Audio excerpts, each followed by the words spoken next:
everybody. This is Aurora and Kristen with another episode of Barely Filtered. And today we have on a very special guest. We have Tanya Rad, who you might recognize from On Air with Ryan Seacrest. She's been with him for over a decade. She's been an e-correspondent. You might have seen her on the Ellen Degeneres Show. She has a new book that just launched called, or just released, I guess, called The Sunshine Mind. And I'm so excited to have you here. Hello. Thanks for having me. So let's just start right off with that. What inspired you to write The Sunshine Mind, and where did that inspiration come from? You know, first of all, thank you for saying that. I do, like, it's funny, my girlfriend that I wrote the book with, Raquel, everybody always describes us as human sunshine. And so when we were naming the book, it felt like very much the title, because that's exactly what we wanted people to get from it. And it's really crazy because I wrote an entire proposal before this book. It was like a dating book. And it was like all my dating stories. Because I've been was dating for like 7 years in LA. That was like your shtick on Air with Ryan too. Like you were like the perpetual single girl. The perpetual single, but like Yeah. dating all the time. Like Yes. I gave it my all. And so I wrote this book that really spent like a lot of time and a lot of effort and a lot of money. And vulnerability. Yes. I mean, putting this together, yeah. right?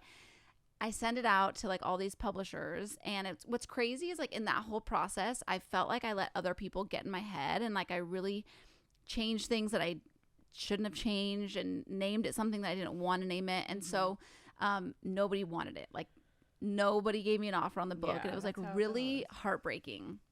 And so I opened up on the podcast we do every year. At the end of the year, we do like our peak and our pit of the year. And I was talking about it because I didn't talk about it on the podcast at all.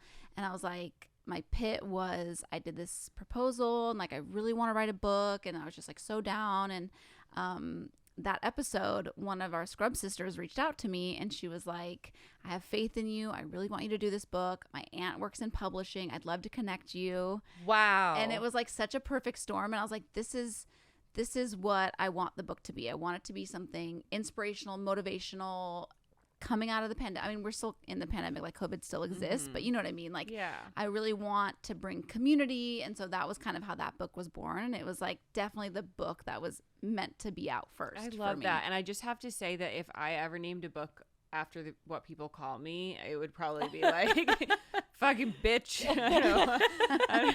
That's not true. So go you, because that's amazing that so many people have, because that's one of the first things I noticed about you too. When I think I met you at an influencer event or something. Tanya also has a huge following, as you would expect. You're just like, you're like a girl's girl, you know, I am a like girl's you're girl. kind of, you're very warm, and like you're the person you see at the party and you're like, I need to go stand next to her because I feel uncomfortable, and like she like is just like a ray of sunshine. And you're so positive. And I think in this day and age, especially with the pandemic and everything going on just in the world, it's easy to go down that rabbit hole of negativity and to feed into haters or trolls or just the stressors of life. And you have found a way to always stay positive. So You guys are so nice. I'm gonna I'm to watch this back if I'm having a because I moment. actually asked one of the gals in here. I was talking about you. She's like, "Are you talking about Tanya Rad?" I'm like, "Yes." Like, what would you like me to ask her? And she goes, "She is so positive, but I want to know like what keeps her up at night. Like, what is something that stresses you out? Because we're all human at the end of the day." You know, well, it's different at different stages of life. You know what I mean? Like, I think if I were being honest right now, what stresses me out, I'm in like a transitional phase. Like I'm not living officially with my boyfriend, but I'm not living at home. So I'm basically living with him, but I have 2 homes. And I feel you. Living out of the car, you're packing a bag. yes, The toothbrush is there, but you don't live together. It's but that weird so transition. much of my stuff is there. Like I would say like 85% Yeah. of my stuff is there, Right. literally. So it's like I do live there, but I don't. And so it's a little bit of like it's an unsettling feeling, and I try not to like harp on it and like to focus on it, because I try and focus on the good. But it's a very unsettling feeling, and so that's kind of something that I'm feeling a little uneasy about right now. And you guys are both in LA? Yeah, And how We long have you live, been like, together? 12 minutes apart. Okay. Yeah. And how long have you been together? Maybe 3.5 years, a little under 3.5 years. Because that's something like I'll always hear is like people think there should be a timestamp on when should we move in together, when should we get engaged, you know, everyone, and there's no formula that works for all. So And you know what's funny is it's totally to each their own, whatever you want to do. I always had this thing with myself that I was not going to move in with anybody until I was engaged. Oh. So that's my Are you thing. standing firm to that? I'm standing firm to Okay, it. so Hence I- the 85%. I commend you though for like living in the discomfort and not trying to like, you know, force it. Like I feel like in my life I've forced things and then it just like kind of puts like a pressure on it just throws things off. And like I mean, it's funny that you wrote a whole book about just what it's like to be single. Like what took you so long to find this guy? And like, do you think he's the one? So it's funny because when you talk about like the pressure, I think that you're never going to find two people in the world that are in the exact same stage of life at the and want the exact same things at the exact same time. It's just like unrealistic. And so that's been the push and pull of my relationship with my boyfriend right now is like I was in a life phase where I'd been dating for 7 years and I was waiting for that person and like I found him, so I'm like ready to go. Yeah. And he has 2 kids and he's not in that same life phase that I am, and so it's been this but we both have respect for each other and where we came from, so it's like this push and pull of what he's ready for, what I'm ready for, and just like being patient with each other. And it's actually, I wrote a chapter in the book about it because in the Bible it says love is patience, the first thing that describes love as. And I always thought that was so weird. Like I was like, love is amazing. Love is beautiful. Love is romance. Love is, you know, patient. It's not patience. It's not patience That at sounds all. like waiting. Yeah. That's boring. And now I'm like, I've never understood it more in my life than I have now because like we both are so patient with each other, and that's like such a beautiful thing. But I think when I was dating, I think you get past this point in life when all your friends are getting married and they're like, okay, so I missed that boat. That ship has sailed.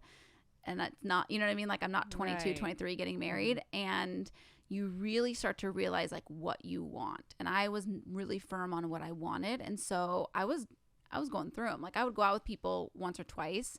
I think I had like a handful of relationships in that 7-year span, but it was maybe like 6 months, 7 months. Like I never dated anybody for more than a year. That's so interesting though that you got more firm and more concise about what that's not the word I'm looking for either, but you got more firm about what you wanted, where I feel like a lot of girls, once they start pushing that 30 mark, they're like, okay, I got to lower my standards a little bit because it's not working because, you know, out. we have that pressure of time and eggs, and I feel like society does a really good job of reminding us of that that timeline. Like always a bridesmaid, never a bride. Right. There's And movies like about that. once you hit 30, your eggs start shriveling, and it's like it's just not the case. And if you really look into it, like I think at 33 I went and got my eggs checked because I was like, okay, I'm in the relationship that I'm going to be in, I think, for the rest of my life.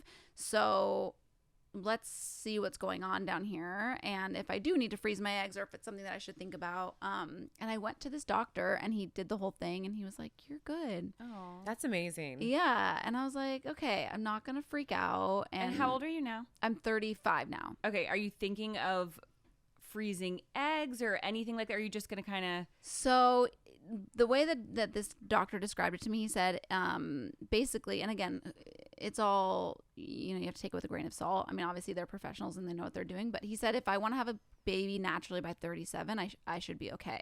Okay. So that's good to hear. Yeah. So I was like, okay. And then his thing was, if you want to have more than one, maybe I would consider freezing. So Freezing now or freezing at 37? freezing now, freezing within the next like year or two. And you're thinking maybe just one is good enough. I'm thinking. Yeah. One's easy. One's a purse. We Well- can bring that shit anywhere. One is a person. And you do have 2. He has 2 Yeah, children. he That has would then be 2. your So then it stepchildren. would be 3 total, which Yeah. feels like. And it's interesting that he has 2 children because Aurora has 2 children, and Aurora is going through a divorce and potentially, you know, I imagine is going to date. And so you're kind of on the other side of the significant other. So what's maybe actually advice for Aurora or someone who has I've already children? slid in her DMs several Yeah. times, and I'm like, Like, tell us- you're making me feel like life is not over. Thank you so much. But like, Your life is not over. Yeah, let's give Aurora a pep talk here. I think something really beautiful in, you know, in the space that you're in is that, and I think my boyfriend was in this space too. He was like, I'm good. Like I've got my 2 kids. I love my life. I don't need anyone. Mhm.